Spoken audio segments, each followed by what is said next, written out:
Good morning, children. You are doing well so far. We learned so many grammar points. Today, we are going to learn one more grammar point about non-finite clause. How non-finite clause works, we discuss with few examples now.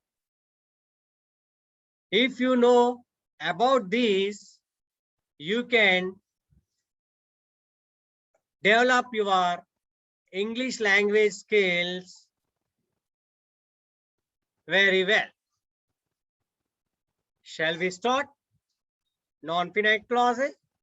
Yes. We start non-finite clause session now. See here. It is non-finite clause. Before going to know about the non-finite clause, you should know about the finite verb and non-finite verb. Now, what is finite verb and what is non-finite verb? See here. Look at this example. We play football. We play football. See here.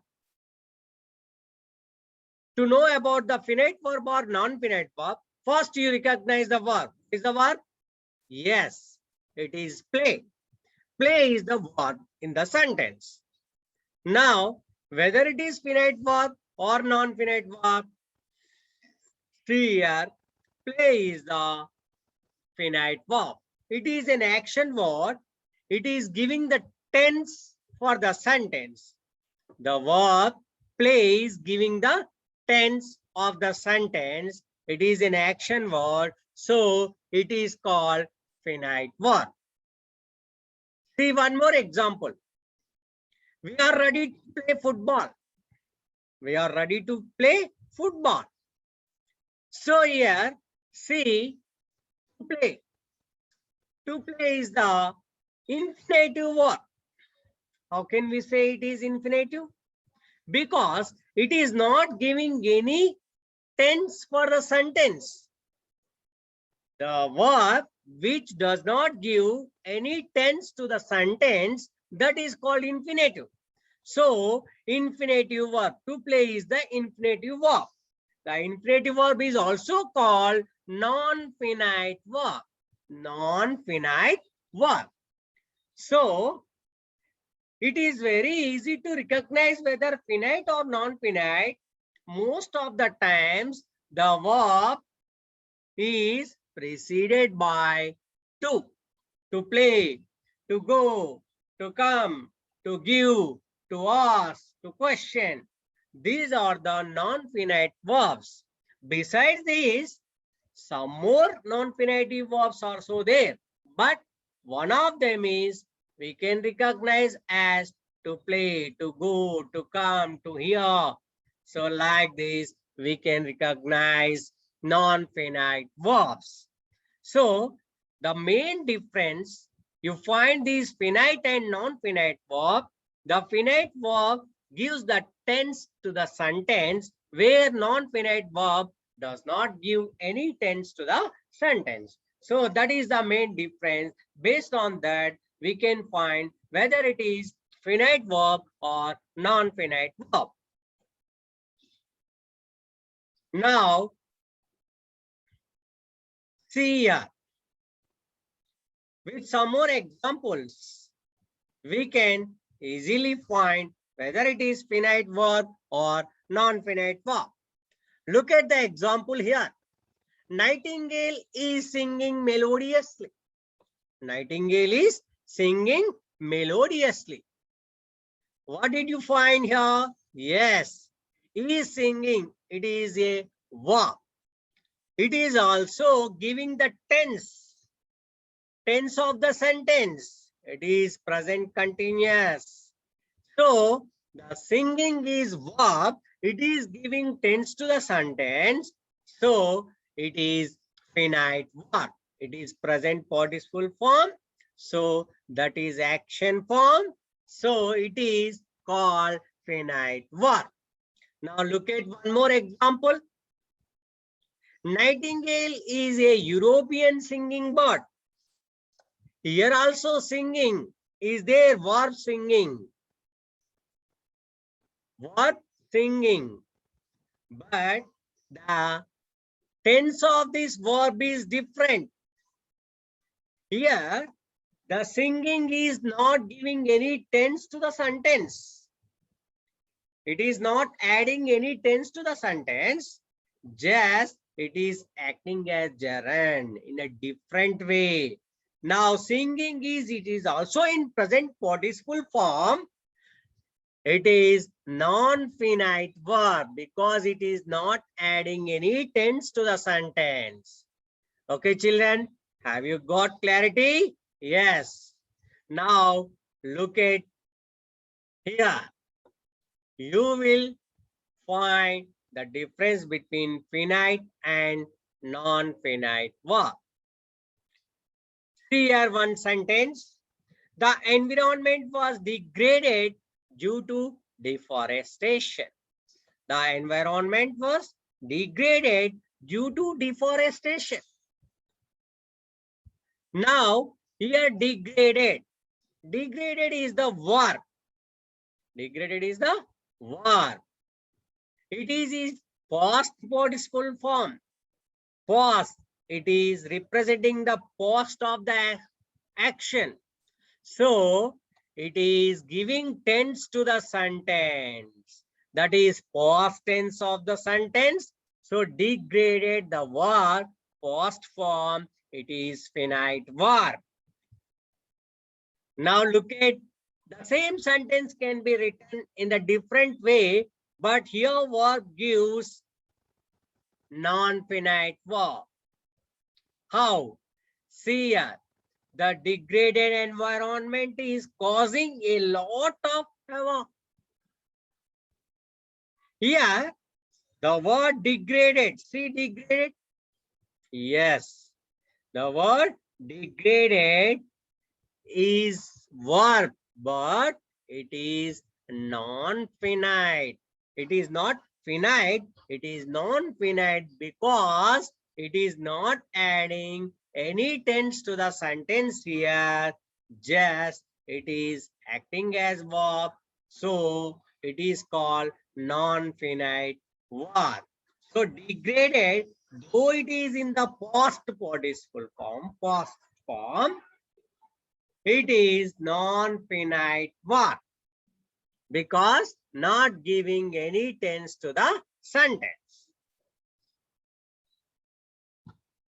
Now, see one more. Non-finite verb. How does it work? Yes. Does not work as the actual verb in the formation of the sentence. It does not work as the verb, actual verb in the formation of the sentence.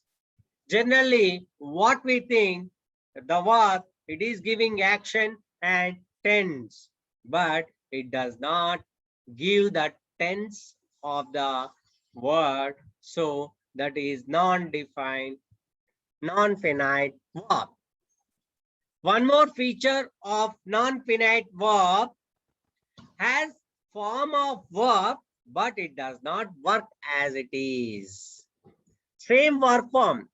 Give, gave, giving, earlier, degrade, degraded, sing, singing. The form of the verb is there, but it does not work as it is. What actually degraded works in the previous sentence? You find difference between two. Degraded. Degraded in the first sentence, past tense of the form. Degraded in the second sentence, it is not giving any tense. So the difference is there. It does not work as a verb.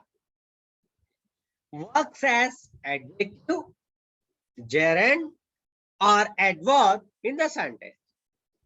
Here, the non-finite verb may work as adjective, gerund, or adverb of the sentence. Singing, gerund. In the previous example, singing in the first sentence is giving tense to the sentence, that there it is verb, but in the second sentence it is acting as gerund because no tense is represented by the verb singing in that sentence. Now, non-finite clause, look at some more examples here. I asked the foresters to come and teach them. Here, what is non-finite clause? To come and teach them. So here, to come and teach them is the non-finite clause. What is finite or main clause? I asked the foresters. Now look at one more non-finite clause. Here I already explained. I asked the forester main clause, where to come and teach them non-finite clause. Always the non-finite clause is dependent clause. It does not give meaning independently. It always depends on the main clause. Based on that main clause, the meaning of the non-finite clause depends. So here, non-finite clause, we have verb, come and teach, but they are not giving the tense of the sentence. So look at one more. See here. Encouraged by his father, Ravi got distinction in his final examination. Encouraged by his father, Ravi got distinction in his final examination. Here Ravi got distinction in final examination is main clause. Encouraged by his father, non-finite clause, that is dependent on the main clause. So encouraged by his father, non-finite clause. Here look at the verb encouraged. Encouraged is the verb but not giving any tense to the sentence, so it is non-finite verb. This sentence is called non-finite clause. Now look at some more. Here, one more example. We have discussed so many examples now. Now let's look at the features of the non-finite clause. It contains a verb which does not show tense. I already told. Non-finite clause contains a verb, but the verb does not show any tense. It does not add any tense to that clause. Now, one more feature of non-finite clause, use non-finite verbs only in subordinate clauses. In subordinate or dependent clauses, we use non-finite verbs. We should not use non-finite verbs in main clause. Often use a non-finite clause when the subject is the same as the subject in the main clause. Sometimes we may use non-finite clause. The subject in the non-finite clause is same as the subject in the main clause. So whatever the subject in the main clause may be the same in the subordinate clause or non-finite clause. Sometimes it may happen. Okay, children. So far you have learned about non-finite clauses. I hope you have understood well. Let us meet with one more grammar point in coming sessions. Till then, bye. Thank you.